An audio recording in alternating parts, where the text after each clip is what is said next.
It's AFA Today from the studios of AFA Today in New York City. That's a live shot of Times Square as the Macy's Thanksgiving Day Parade is now just around the corner for those of us in the tri-state area and many of you watching by way of television across the country. Real quickly, I wanted to do this before we get to our next guest. Yesterday, there was someone that called in about the possibility of the president running for a third term, and I dismissed it a little bit out of hand, and then someone wrote me on Facebook last night saying, Kevin, there was a question about a possible third term today if there was war. President FDR served more than 2 terms because of war, just FYI. Signed, Teresa. Teresa, I thank you for your email or your message on Facebook, but here's what you need to know. There are actual laws that govern the presidential cycles, and so we've got a couple of things at work here. One is when FDR ran for his 3rd and 4th terms, there was not a formal law on the books. Presidents had followed George Washington's example not to run for more than 2 terms out of a consideration for the office. FDR changed that, and so it wasn't until 1947 that the Congress actually introduced the law that was then eventually ratified as a constitutional amendment in 1951 that a president would serve no more than 2 terms. So, again, the law says that the president can't serve more than 2 terms.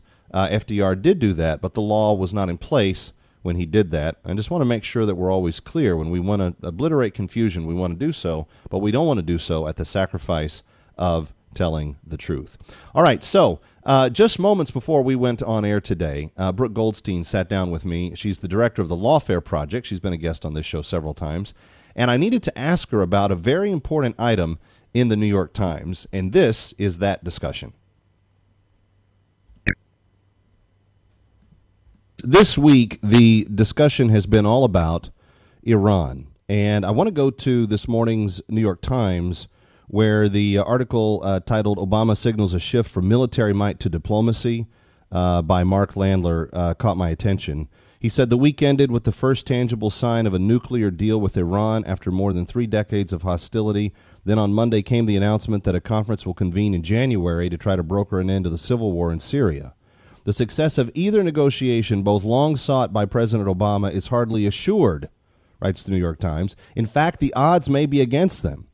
But the 2 nearly simultaneous developments were vivid statements that diplomacy, the venerable but often unsatisfying art of compromise, has once again become the centerpiece of American foreign policy. Here to discuss this with us is our resident expert on all things related to terrorism, the Middle East, and the use of law as an element of warfare. She's the director of the Lawfare Project, and her name is Brooke Goldstein. Brooke, welcome back to the Kevin McCullough Show. Kevin, thank you so much for having me and for focusing on this issue. The New York Times article, are they getting it right or wrong? Is this a venerable and unsatisfying part of compromise? I'm so happy that you brought that up because the New York Times article is just beyond naive. And I'm just so sick of hearing this weak argument that merely because Obama likes to talk, that this is some sort of an example of diplomacy. This is not diplomacy. This is a diplomatic failure. This is a one-sided agreement. Obama's diplomacy won the West absolutely nothing. All right, let's break it down for people that are just joining us and maybe didn't know the details. Take us back to the weekend. John Kerry and President Obama are negotiating with a multilateral set of voices, and what came out of that? Well, I said last night on Fox News, if I was the professor in Obama's negotiating class in law school, I would give him an F. I would fail him because there was absolutely no consideration whatsoever for the United States, for the West in this deal. And the deal basically breaks down as follows. We ease sanctions on Iran, sanctions that have taken years to implement, sanctions which were the peaceful solution that we're working. We ease those sanctions. We allow Iran access to billions of dollars, and in return, what does Iran do?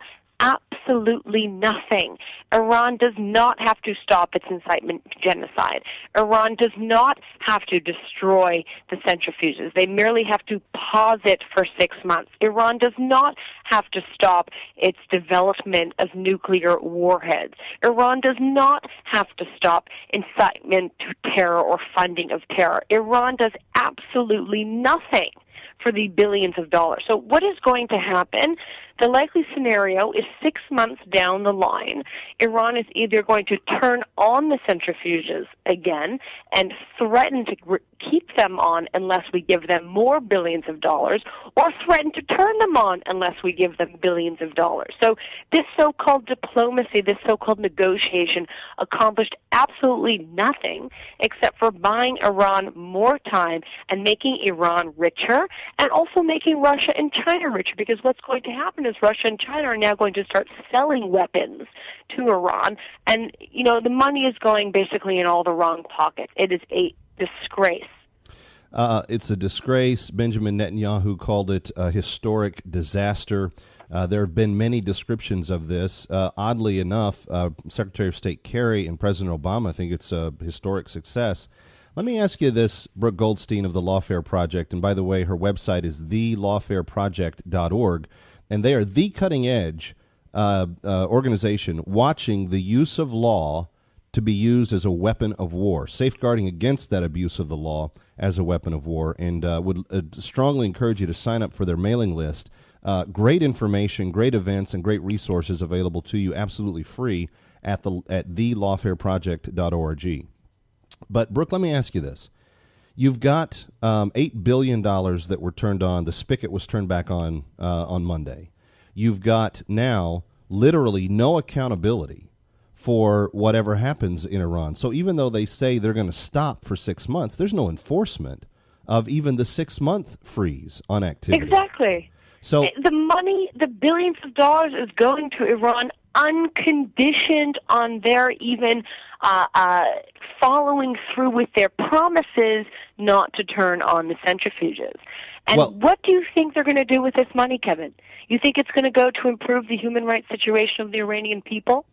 You think it's going to go to improve the economy even of Iran? No, it's going to go in the mullahs' pockets, just like they've been siphoning money from their people for years. And it's going to go towards funding military terrorism. Technology. Yeah, absolutely. Well, let me ask you this. I haven't seen this reported anywhere. We talked about it on yesterday's broadcast. But this is the only place I've literally heard this. 2 hours before the document was agreed to in Geneva, the Iranian ruling parties declared that they're beginning construction on 2 more reactors.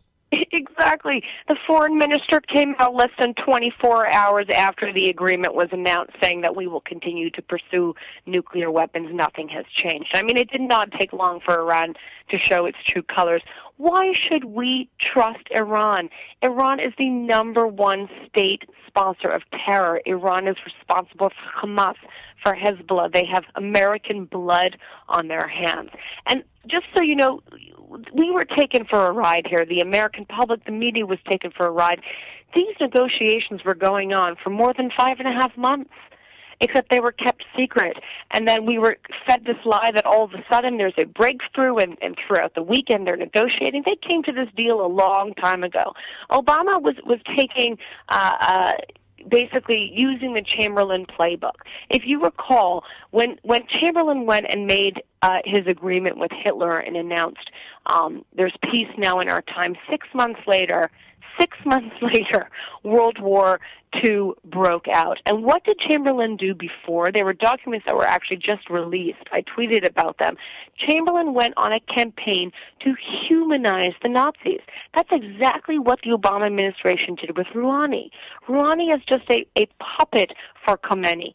Khomeini always was in charge. He is a genocidal maniac. He is a terror sponsor. But when Rouhani came to quote-unquote power, he was humanized. He was touted as this some form of a moderate, which is completely untrue, and then the American public was led to believe that we can now engage in negotiations with Iran. This is a farce. We have no reason to trust Iran, and it's incredible that the Obama administration admitted, Obama said that Israel has good reason not to trust Iran.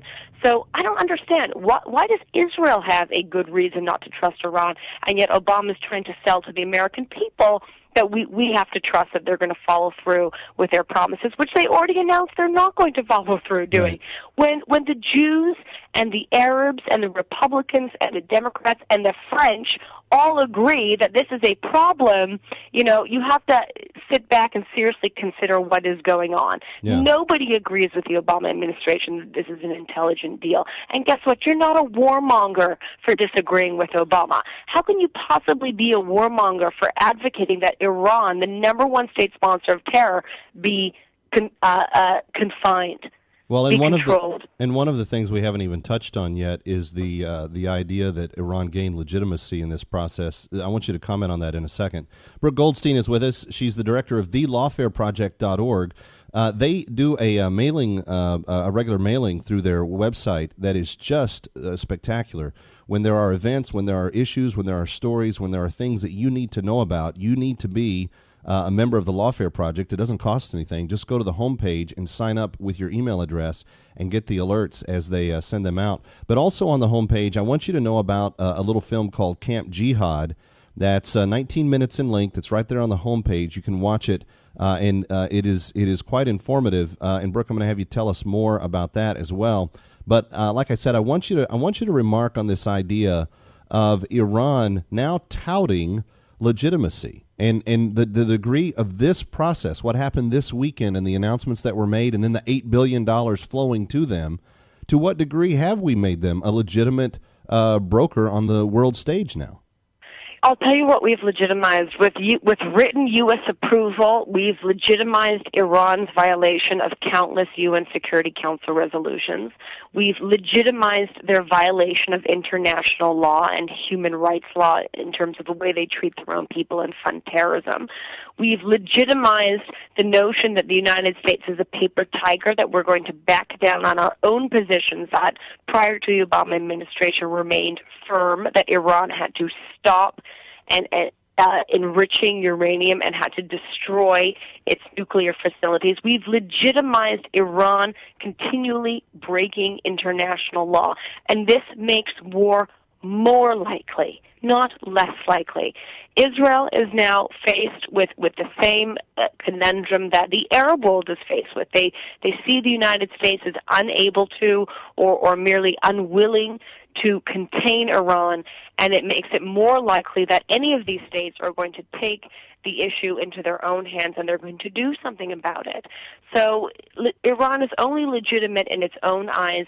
It's been bragging, the Iranian officials have been bragging to their media how they've fooled the United States, and it's a complete disgrace. I mean, there's no other way, there's no other word to describe this. We're through the looking glass right now, Kevin. All right. Her name is Brooke Goldstein, and it's thelawfareproject.org. I want you to go. I want you to be connected and plugged into what Brooke's group is keeping their eye on for you, because there's no one else doing what they're doing. They are the tip of the spear in terms of sounding the alarm. They are, and more on that discussion with Brooke just ahead with us here on AFA Today. Kevin McCullough, glad that you're with us. The reason that I wanted Brooke to join us, quite simply, is because there is no other group that knows these issues as detailed as she does. And so coming up in the next section of the discussion, we're going to talk about the broken promise to the Saeed Abedini family. We're going to talk about what the impact of the Iranian deal has to do with in terms of our relationship with our most important ally, which is Israel in the region. And then we're also going to talk a little bit more about her film Camp Jihad, which has recently been shown to John Kerry and to members of the administration to let them know that our tax dollars are being paid to put into a summer camp future jihadists. That's what our tax dollars are paying for. And her nonprofit group, the Lawfare Project, is doing incredible, diligent work, and we're grateful for them being there. So, again, if you miss any part of this conversation, go back and get all of it on AFR.net. You can check the podcast and the video links of the sections of AFA Today each weekday. You can also check them out at afatoday.com. That's our Facebook page, afatoday.com, where Kevin McCullough is glad to supply. Actually, Brent is the one who chops them up, but supply you the portions of the show each day after we are concluded here on the air.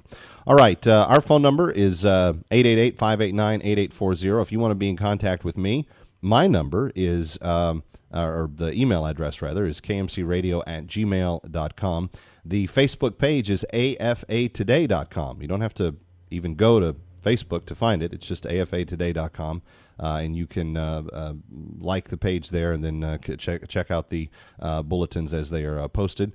And then coming up every single day, you can also tweet me on Twitter at KMC Radio. But we're glad that you're with us. Again, straight ahead with Brooke Goldstein from the Lawfare Project, we will see what her reaction is to the broken promise to the Saeed Abedini family. You know Pastor Saeed. He was held in captivity. He's been wrongfully imprisoned. The mullahs and the government there have said that they would release him, only to not release him. They've gone from housing him in a section of one set of prisons that are already infamous for how bad they are, to when President Obama actually said something about getting him released in September, him being transferred to basically the death row prison. He's not even charged with a crime that would qualify for the death penalty. But in Iran, you just don't know what you're going to get. So more of that with Brooke Goldstein, and also her reaction to what Israel does in the midst of this process. I'm Kevin McCullough. Very glad to have you with us on this Tuesday edition of AFA Today, and we hope you'll stay with us here on AFR Talk.